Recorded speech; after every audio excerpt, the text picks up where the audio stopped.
Attention! They're set. And they are away in the Time and Jubilee Challenge Cup.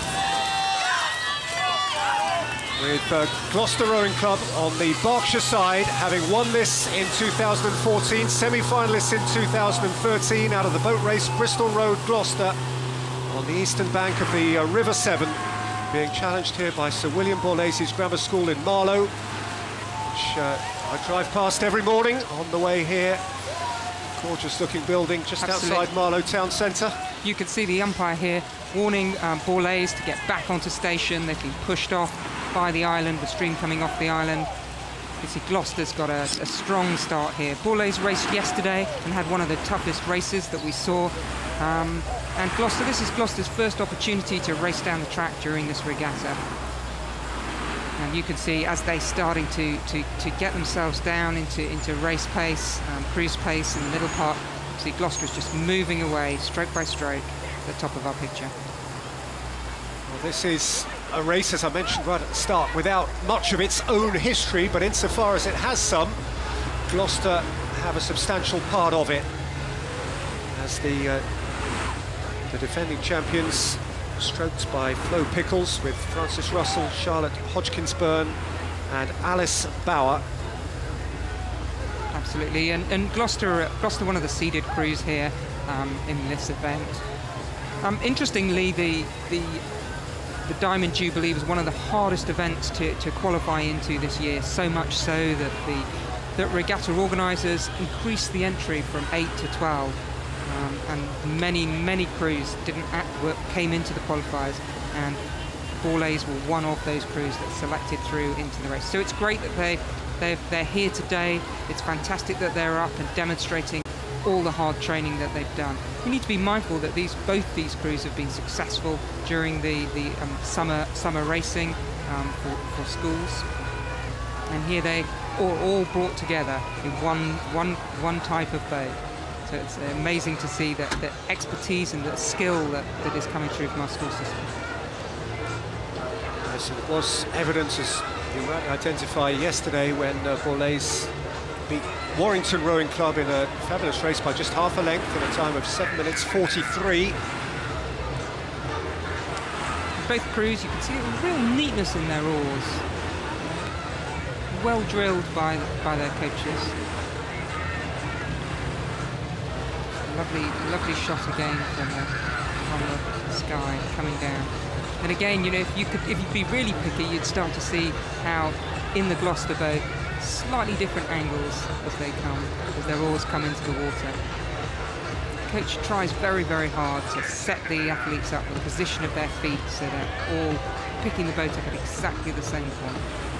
Well, it's interesting, I'm sure a coach is entitled to be picky as well, Gwyn. Would there be time to talk about that and in any sense correct it between now and tomorrow's semi-final? Oh, absolutely, but many of the coaches don't have access to those aerial photographs, so I'm sure they'll be looking at this on the internet tonight to see what they might do. Oh, it's a great rhythm off the back there, very relaxed. See the way the hands at the end of the stroke can just come away from the body, and then the body leans towards the stern, and then the wheels slide up the boat as the athletes come forward before they take the next stroke. Really nice and relaxed. It is a beautiful watch, lovely on the eye. If you were to be in conversation with these four girls tonight, how would you translate to them your thoughts? How would you suggest they can improve before their next test tomorrow? Well, most of the hard work's been done, and you know, really at this point now it's about coming together, making sure that every time they get into the boat is as good as it's ever been, and they're seeking every stroke, trying to achieve that perfection of moving as one person rather than as four individuals. At their best, there clearly is a oneness about them.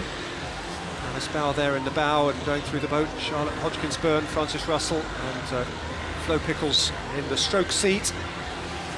Winners of the Championship Girls Quads at the National Schools Regatta, second in the Women's Junior Quads at the Schools Head of the River. 3 of these 4 returned from last year's winning crew here. So there's a lots of experience and wise knowledge on these young shoulders, and it is being extremely efficiently and brightly showcased here for Gloucester Rowing Club.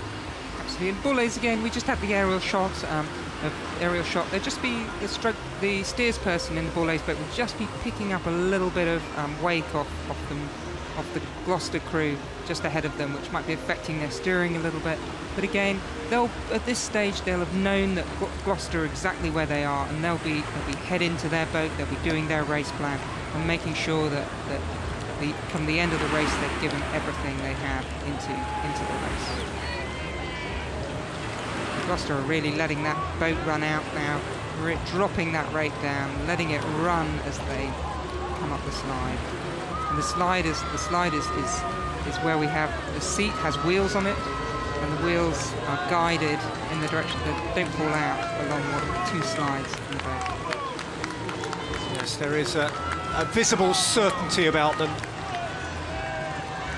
You can see, if you look on the left, you can see Borlase just kept their rate up, they've got their power up, they're still cruising along at 100%, whereas Borlase brought that rate down, they're conserving their energy, keeping that technique going as much as they can and getting as much speed for as little energy out of their boats. So come tomorrow, they will have had, they'll have had enough recovery and they'll be able to put in a hard race if needed to take them beyond.